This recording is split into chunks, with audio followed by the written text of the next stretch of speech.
Voy a grabar para que quede, por si algunos ya no pueden reingresar. Eh, Creo que dejé por ahí, cuando les estaba hablando de los mecanismos de defensa, mecanismos o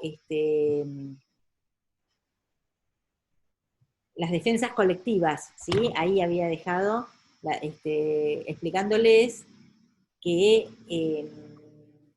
si yo, digamos, en lugar de solamente utilizar alguna defensa, o incluso el grupo, el colectivo, como un instrumento en función del riesgo, lo transforma en un fin en sí mismo, esto es lo que sucede precisamente otra vez en lo que lo venía contando de la posibilidad de un trabajo despersonalizado o de entrar en la despersonalización o del trato deshumanizado, ¿sí? Que esto sucede muchísimo en salud, ¿sí? Que se transformó en un fin en sí mismo y ya, dice el autor, ya no es un mecanismo colectivo de defensa que puede ser útil y puede ser eficaz, sino una ideología defensiva.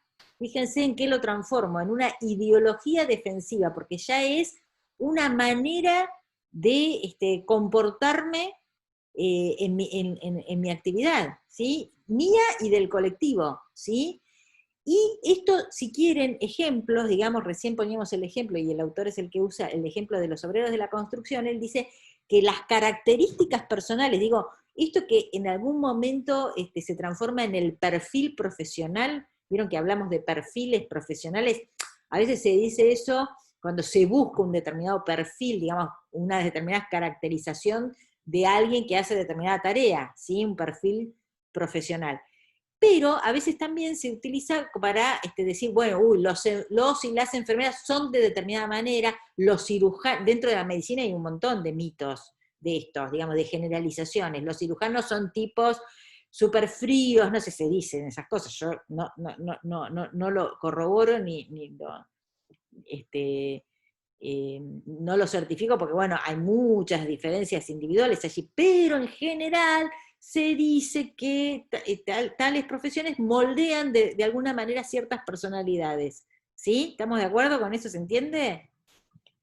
Entonces pasamos a tener características que nos identifican como, no solamente a nivel individual, sino como colectivos, ¿sí? Porque hemos transformado esas defensas del oficio en parte de nuestras características hasta personales, ¿sí? Que nos caracterizan como trabajadores y entonces pasan a ser soy de determinada manera. Fíjense cómo siempre, digamos, se revierten en la característica personal o en las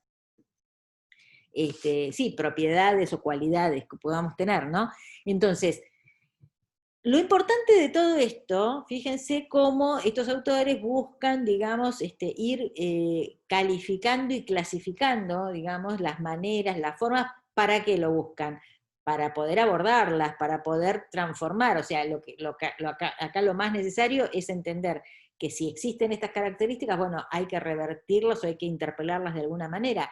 O sea, el trato despersonalizado o deshumanizado en el trabajo es algo que afecta no solamente al paciente desde ya, sino a la propia profesional y a la propia salud del profesional. Así que esto que nosotros en general criticamos, digamos, de de algunos profesionales, de algunas personas que trabajan en distintas áreas y demás, a mí me parece que lo valioso de este autor es hacernos, en lugar de salir de, digamos, hacernos desenojar, salir del enojo que nos puede producir y de la valoración negativa en la que seguramente vamos a entrar, para tratar de entender y sobre todo, más que nada, si nos llega a pasar en algún momento, tratar de, digamos, de salir voy a silenciar, de salir del enojo para comprender, sobre todo los psicólogos tenemos que hacerlo, ¿sí? Eso desde ya, porque el enojo no nos ayuda a comprender,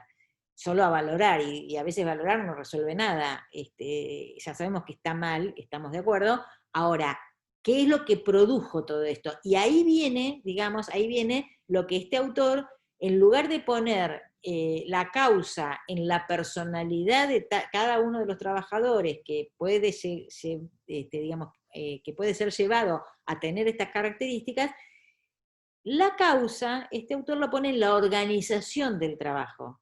Él dice que lo patógeno de un trabajo no es una persona, no es una historia personal, es la organización de ese trabajo. O sea, ese trabajador quizá en otro lugar de trabajo funcione de otra manera, ¿sí? No tenga las características que yo estoy criticando. Tengo que revisar y buscar, digamos, el origen en esa organización que puede ser, insisto, otra vez, o patógena, causar sufrimiento, o todo lo contrario, que es estructurante, que es causar satisfacción y placer. Si está en la organización del trabajo no es lo mismo que condiciones laborales. Las condiciones de trabajo, cuando uno habla de condiciones laborales, eso si quieren lo pueden revisar en el texto que también lo tienen, que es el texto de nuestra propia investigación como cátedra, que nosotros hicimos una investigación sobre burnout o desgaste laboral le llamamos, en los quirófanos del Hospital El Cruce, hicimos hace unos años como cátedra. Las diferencias entre condiciones laborales, las condiciones laborales es todo aquello que no es el trabajo en sí. La condición laboral es el ambiente del trabajo, las cuestiones que hacen a todos los factores digamos, dimensiones que no tienen que ver con la tarea en sí. Y lo que yo estoy diciendo es, entre esas condiciones, la organización del trabajo es la organización de jerarquías y de relaciones humanas en el trabajo, digamos, de cómo está organizado ese trabajo, ¿sí? La división de tareas, ¿sí? Entre las distintas jerarquías, en el organigrama del trabajo, ¿sí? Esa es la organización, digamos, que tiene que ver con las relaciones humanas en el trabajo. Entonces, se entendió, digamos, que un trabajo claramente puede producir salud o, digamos, atacar, digamos, más bien disminuir o perjudicar nuestra salud.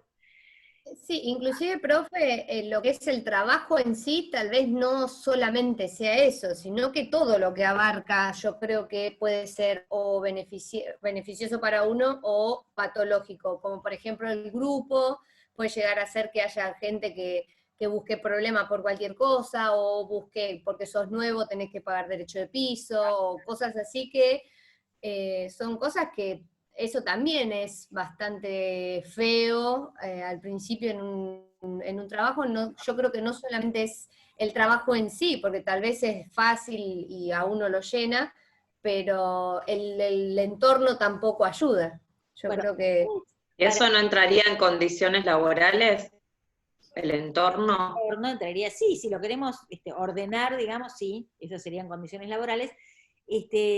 Ustedes cuando hablen con la persona a la que van a entrevistar, la persona les va a mezclar un montón de cosas. Ustedes van a tener que discriminar de lo que les dice, si les está hablando de condiciones laborales, si les está hablando de organización del trabajo, si les está hablando de la tarea en sí, como decís vos, porque lo que nos hemos encontrado muchas veces en los trabajos es que la tarea en sí puede ser muy gratificante, muy estructurante en términos de jour, pero también les hablan a la vez y de todas maneras se llevan mal con algún jefe, por ejemplo, como es anónimo pueden decir lo que quieran porque nadie se va a enterar, les pueden contar, y eso, digamos, hace a la organización de trabajo, y ustedes podrían decir, bueno, pero en cuanto a la organización, es patógena. ¿Por qué? Porque hace sufrir.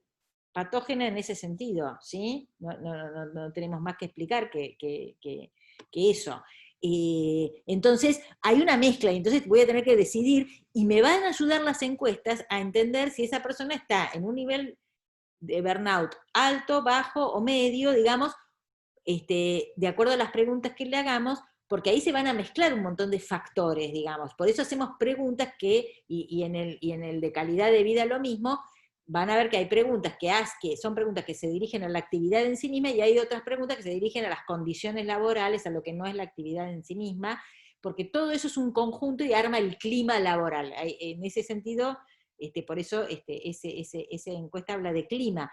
Y fíjense todos los términos que estamos usando, y los autores usan distintos términos para referirse a veces a lo mismo, ojo con eso, pero son todos términos que no les van a llamar la atención, porque uno sabe, entiende, cuando dice clima laboral, entiende de qué se trata.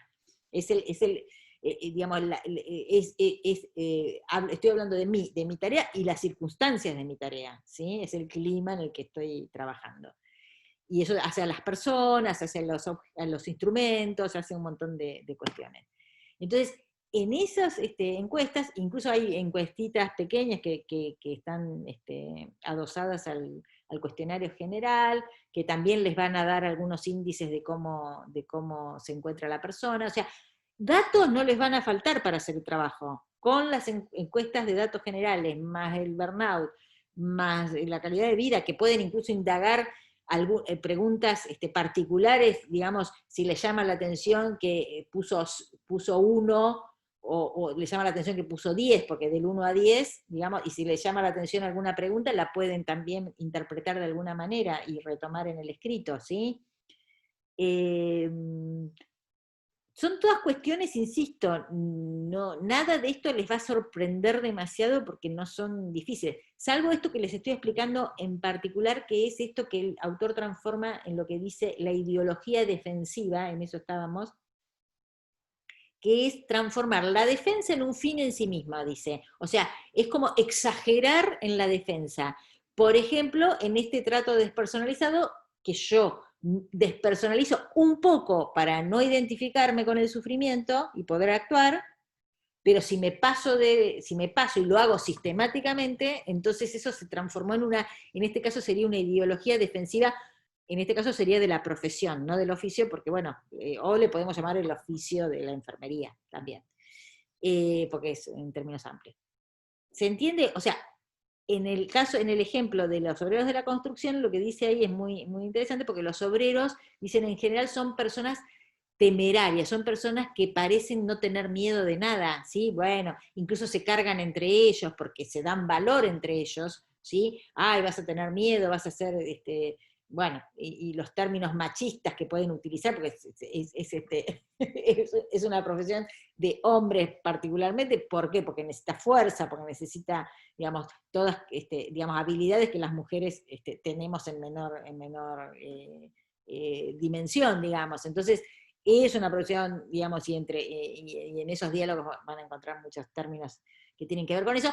Y esto me da pie con el machismo, digamos y que un hombre no puede tener miedo y esas cosas, y entonces se convierten en tan temerarios que se olvidan de tomar precauciones frente al riesgo. El autor mismo dice que muchas veces los accidentes se producen porque los mismos obreros no tomaron, no es que no las tengan, a veces no las tienen y ya eso genera otro tipo de cuestión, pero teniendo los elementos, y esto en salud también se ve, teniendo los elementos para protegerse, no se los usa. Y esto es en eso te puede ir la vida, digamos, ¿sí? Es muy... o tal vez se usan, pero se usan mal. O... sería otro tipo de cuestiones que, por supuesto, tienen que estar súper capacitados para usarlo bien.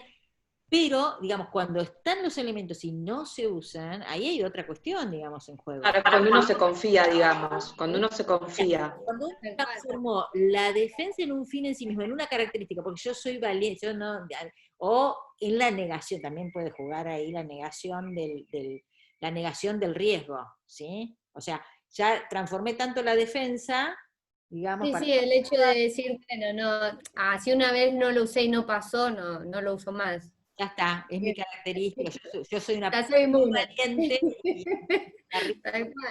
Entonces a eso le llama ideología de Jung, digamos, forma parte ya de mis ideas con respecto a cómo trabajar, y vienen de allí, de haber convertido un medio en un fin, digamos, una defensa en un fin en sí mismo, cosa que ya perdió eficacia completamente para ser una defensa, ¿sí? Dejó de serlo. ¿Sí? Por eso lo transforma en ideología.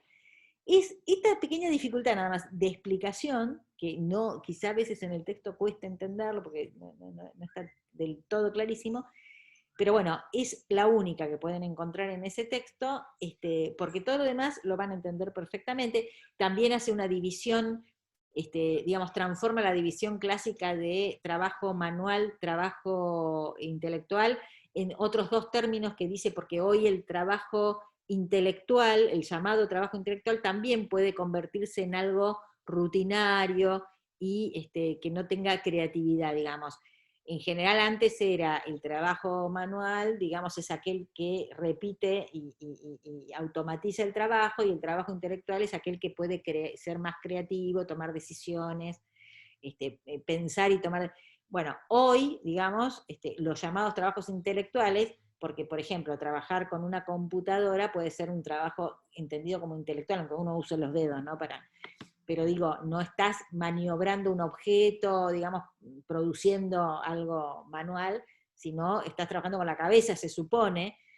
Entonces, a eso se le llama trabajo intelectual. Sin embargo, el trabajo intelectual hoy, dice el autor, puede ser tanto más rutinario que cualquier trabajo manual, e incluso los trabajos manuales pueden ser muy creativos, ¿sí? O sea, él rompe con esa diferenciación, y prefiere hablar de trabajos de ejecución. O sea, trabajos de ejecución quiere decir que solo se ejecuta sin pensar, se ejecuta, ¿sí? O sea, actúo sin pensar, sin tener que usar mi intelecto para pensar en la manera de actuar automáticamente, o trabajos de concepción, que es todo lo contrario. Si yo tengo que concebir mi trabajo, si yo tengo que idear, crear mi trabajo, ¿sí? Hay de todo en todo tipo de trabajos. Por eso digo, no solamente los anteriormente llamados intelectuales o manuales caen en esta, y lo voy a exagerar por un lado, en una rutina de trabajo manual sin pensamiento, sin reflexión, o el otro extremo de pura creación, digamos, digamos, hasta a la manera de un arte, digamos, ¿no? El artista es el que crea. Bueno, a veces los trabajos pueden ser muy, digamos, tocar esa esfera de lo artístico. Y dicho esto, digamos, ustedes sepan también que en realidad nuestros trabajos tienen que ver si se quiere, con la artesanía, porque se dice de la medicina, y se podría decir de la enfermería también. De la medicina se dice que es el arte de curar, ¿sí? Nosotros podemos decir de la enfermería que es el arte de cuidar, y fíjense que hablamos de arte.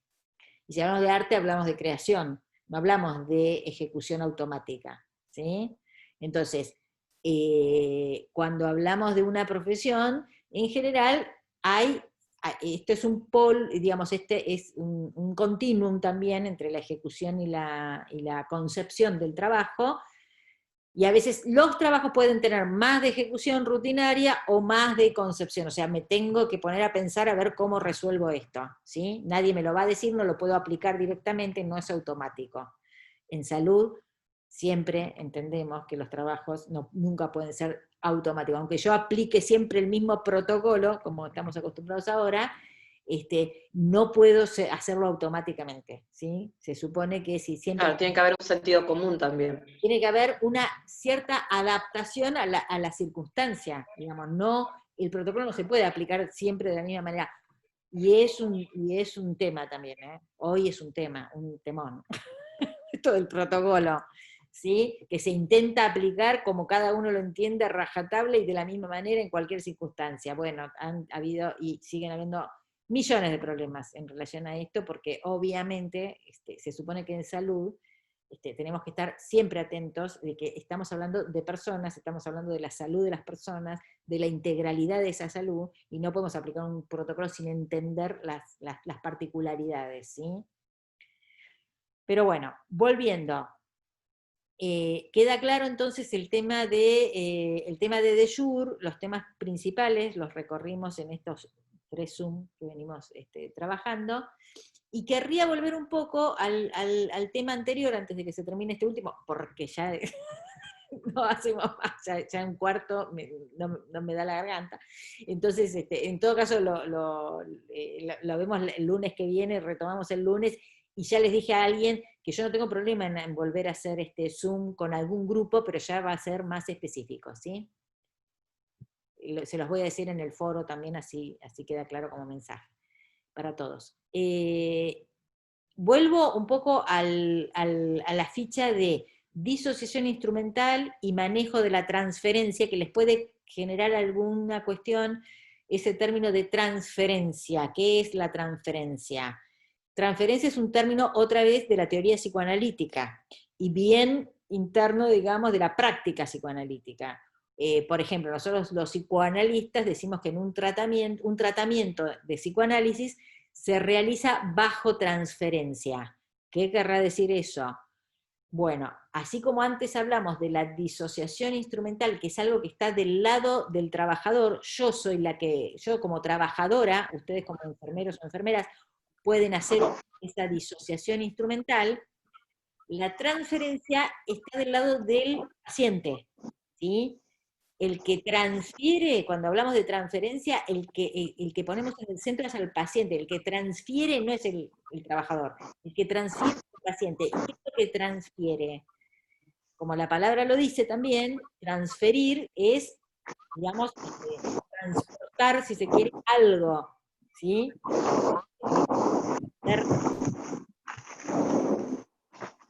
Ser circular o, digamos, enviar hacia una dirección algo, si se quiere, ¿sí? Transferir. Entonces, así como se habla de transferencias bancarias, ¿no? Transfiero plata, transfiero dinero de un lado a otro, eso es transferir. La palabra trans tiene que ver con llevar a otro lugar. Fíjense la cantidad de palabras que hay con trans. Cambiar de lugar, transformar, ¿sí? Transferir. Y lo que se transfiere en el paciente al analista, ¿qué cosas van a hacer? Freud dice, hay transferencias negativas y transferencias positivas. Cuando la transferencia es positiva es porque hay un cierto grado de agrado, de satisfacción con respecto al profesional, ¿sí? Se transfiere un conocimiento. A ver, la transferencia fundamental que nosotros entendemos, que vamos a entender en esta, voy a silenciar, la transferencia fundamental con la que vamos a trabajar en relación al paciente, es porque el paciente lo que nos transfiere fundamentalmente es el conocimiento, digamos, él está convencido, digamos, el paciente está convencido, por supuesto, y eso ayuda al paciente y nos ayuda a nosotros, y ahora les voy a decir, aunque eso no sea del todo cierto, ahora les voy a decir, nos transfiere conocimiento. El paciente se acerca a nosotros y acude a nosotros porque nos supone un saber, supone que nosotros sabemos cómo ayudarlo, ¿sí? Que por un lado tiene razón, porque obviamente tenemos conocimiento para hacerlo, hemos estudiado, nos hemos entrenado para poder hacerlo, pero lo que no sabe, y esto es lo que nosotros decimos, el psicoanálisis y los psicoanalistas trabajamos con cierta impostura. ¿Qué quiere decir eso? Que, digamos, asumimos ese saber que el paciente nos transfiere, ¿sí? Pero en realidad nosotros todavía no sabemos cómo vamos a ayudar a ese paciente, ¿sí? Es una cierta impostura, digamos, es como una apuesta, ¿sí? Pero necesitamos que el paciente crea que lo vamos a poder ayudar para poder ayudarlo. Fíjense la vuelta. O sea, nosotros necesitamos que esa creencia del paciente. ¿Vieron cuando uno dice en medicina en general, pero en enfermería también, el paciente colabora o no colabora? ¿Vieron cuando se habla en esos términos? Y el paciente no colaboró. Ya se entiende, digamos, no transfirió conocimiento al profesional. No hizo esa transferencia, no entró en transferencia, decimos nosotros, ¿sí? Tiene que entrar en transferencia, tiene que suponerle conocimiento, suponer que lo va a ayudar para que lo pueda ayudar, ¿sí? Y fíjense que esto es una condición inicial. Si el paciente no transfiere ese conocimiento, hay dificultades. No decimos tampoco que es imposible ayudarlo, ¿sí? ¿Por qué? Porque en psicoanálisis pasa también. A veces pasa un paciente que nosotros recibimos, bueno, ni hablar de los que son traídos a la consulta, ¿sí? Ahí está todo mal. Un paciente puede ser traído medio de prepo, sobre todo pasa con los niños eso, ¿sí? Con los más niños, porque los traen los padres, y el paciente no quiere saber nada con hablar con nosotros, no quiere saber nada, no nos supone ningún conocimiento para que lo podamos ayudar, ni siquiera cree que lo tenemos que ayudar, bueno, todo lo que sucede en una consulta con estas dificultades. Bueno, en esa circunstancia no quiere decir que no se pueda hacer nada, pero hay que transformar, de alguna manera, uno puede trabajar bajo una transferencia negativa. Lo que sí no se puede trabajar, digamos, con una transferencia negativa, ¿qué quiere decir? Que, digamos, hay cierta hostilidad, ¿sí?, del paciente, digamos, cierto rechazo. pero lo que sí no podemos, con lo que sí no podemos trabajar es con la indiferencia del paciente, con que le dé lo mismo. Eso sí, porque, sobre todo, bueno, en un tratamiento psicoanalítico, si no me importa nada lo que yo voy a decir, bueno, no están dadas las condiciones, ¿sí? Por eso hay que generarlas, ojo, no es que nosotros entonces, digamos, desistimos de ayudar. Tenemos que, el desafío es generar las condiciones. A veces se puede, a veces se fracasa también. Volviendo a el manejo de la transferencia. Por eso, o sea, transferencia es lo que transfiere, tanto positivo como negativo. Freud se refería más que nada a esas transferencias de sentimientos, ¿sí? Que pueden ser de mucha simpatía hacia alguien que nos va a ayudar, o de mucha antipatía, dadas las circunstancias, ¿sí? Que no estén del todo, digamos, convencidos de estar allí, el paciente, etcétera, etcétera. Ahora, el manejo de la transferencia, volvemos ahí sí de nuevo al profesional, ¿sí? En el caso nuestro al psicoanalista, en el caso de ustedes a la enfermería, al enfermero o la enfermera, es el profesional el que debe manejar. ¿Manejar qué quiere decir? Manejar la transferencia, y esto es digamos, fundamental, no se trata de manejar al paciente no lo manejamos, ni lo intentamos manejar. ¿Qué quiere decir manejar a un paciente? En todo caso, depende cómo lo entendamos, pero, digamos, no puede resonar que nosotros lo vamos a conducir, digamos, moralmente a un paciente o afectivamente. No, eso no es lo que debemos hacer con un paciente. Sí manejar eso que el paciente nos transfiere a nosotros. ¿Qué quiere decir eso? Que si el paciente nos transfiere sentimientos demasiado intensos para el lado que fuera, digamos, incluso positivos, incluso a veces es un obstáculo, demasiada transferencia positiva, ¿sí? Fíjense, o sea que el paciente nos apabulle, digamos, con su esperanza, o con digamos, o con sus elogios, o con su entrega, digamos, no es lo que nosotros esperamos, digamos, tampoco lo contrario, que sea absolutamente hostil, ¿sí? Hay un manejo de una situación que tenemos que, digamos, evitar las polarizaciones en ese sentido, de lo bueno y lo malo, en términos sentimentales, si se quiere. Otra vez, una distancia óptima entre la transferencia positiva y negativa, si se quiere, ¿sí? Y eso es el manejo. El manejo requiere, a su vez, que nosotros, eso que les decía, necesitamos que el paciente nos transfiera, digamos, tanto positiva como negativa, con sentimientos positivos o negativos, pero que nos transfiera un lugar de saber, o sea, que nos transfiera un saber en el lugar en el que estamos, porque si no, no podríamos actuar. Pero lo que sí es claro que nosotros tenemos que saber es que esa es la transferencia del paciente, no exactamente el lugar que tenemos que ocupar. A ver si se entiende. Yo sé que a un paciente le voy a responder siempre desde el lugar que él me dio, que él me otorgó. Si él me otorga más, menos, mediano conocimiento, más conocimiento, menos conocimiento para poder actuar en su caso, yo sé que le respondo desde allí, ¿sí? Yo tengo que saber eso. Ahora, que yo le responda desde ese lugar que él me otorgó no quiere decir que yo me crea o que yo me identifique con ese lugar. A ver, y esto es peligroso para el profesional.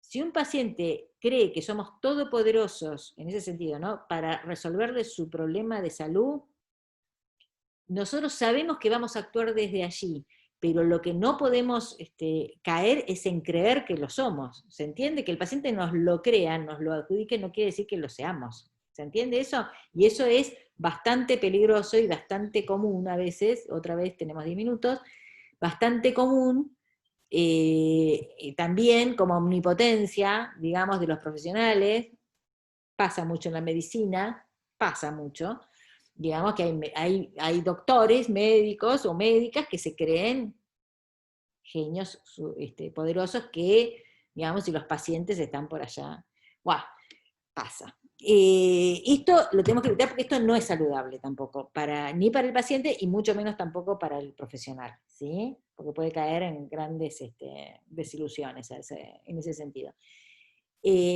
Ahora, eso es manejo de la transferencia, necesitamos digamos, saber en dónde estamos ubicados para el paciente. Para el paciente, si somos positivos o negativos, digamos, en relación a su transferencia, tendrá que ver con nuestras propias características, cómo nos perciba, digamos, y qué asociación haga de nuestra persona con con su historia, digamos, ¿no? Podemos parecernos, en general, a los profesionales de la salud se nos adjudican roles maternales. Pensemos en la enfermería. El próximo Zoom va a ser sobre esa bolilla que nos queda, no ese bolilla, sino esa unidad temática que nos queda, que es enfermería y géneros, y vamos a hablar del rol maternal que muchas veces ejercen las enfermeras, que son mayoría mujeres, pero también pueden ser los enfermeros. Perdón, un llamado que aparece en mi computadora, ya está. Les decía entonces el rol, ay, me perdí un poquito. Maternal. O si se trata de un enfermero, podría ser paternal, pero en general está situado desde lo materno, ¿sí? Aunque sea incluso un hombre el que ejerce ese rol, ¿sí? ¿Por qué la enfermería está asociada a la maternidad y lo materno? Bueno, es lo que vamos a ver y desarrollar en la próxima, en la próxima clase, ¿sí? Y es todo lo que tiene que ver con esa unidad de enfermería y géneros. A mí me parece muy interesante. ¿Por qué? Porque hoy lo rocé un poquito, pero de Jure también habla de la perspectiva de género en el trabajo, ¿sí? Y dice algo muy interesante, que es la raíz de otra ficha que ustedes tienen allí, que tiene que ver con género, y con trabajo y género, y bueno, y toda la unidad de enfermería y géneros está atravesado por ese tema de la perspectiva de género. En este caso, digamos, porque digamos, el origen en el texto de Jure, encontramos que, digamos, él plantea que hay un sufrimiento suplementario para la mujer en el trabajo. Fíjense, qué interesante desde ese lugar lo que plantea. Sigo admitiendo, pero ya estamos por terminar. Si se termina, nos vemos así, los saludo anticipadamente. Si termina, se termina. Adiós.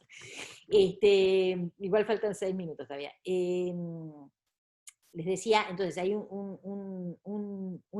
digamos, un sufrimiento suplementario, ¿qué quiere decir? Que se suma al sufrimiento que él estudia, digamos, en general, el sufrimiento que padecen tanto hombres como mujeres. ¿Por qué? Porque dice él, fíjense lo interesante, el hombre cuando sufre en el trabajo puede tener fíjense, ¿no? Cierta descarga de ese sufrimiento en el hogar.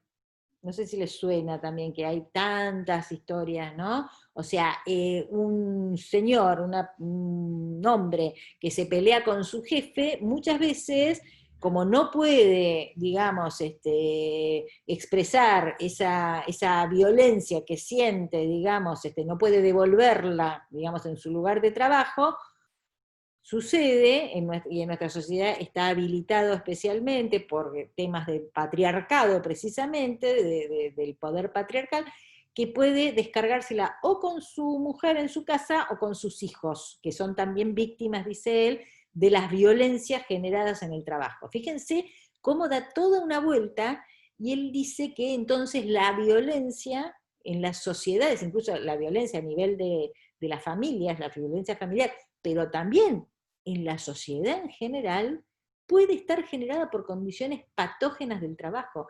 Y qué mejor ejemplo que nuestra sociedad capitalista, que nos obliga a trabajar, trabajar y trabajar. No paramos de trabajar porque siempre tenemos que tener más para consumir, consumir y consumir, ¿no? Porque esa es digamos, la propuesta del sistema. Digamos, para que todo funcione tenemos que estar trabajando todo el tiempo para tener posibilidades de consumir, consumir y consumir, no parar de consumir, y así el capitalismo se sigue alimentando. Estoy hablando en el extremo, ¿no?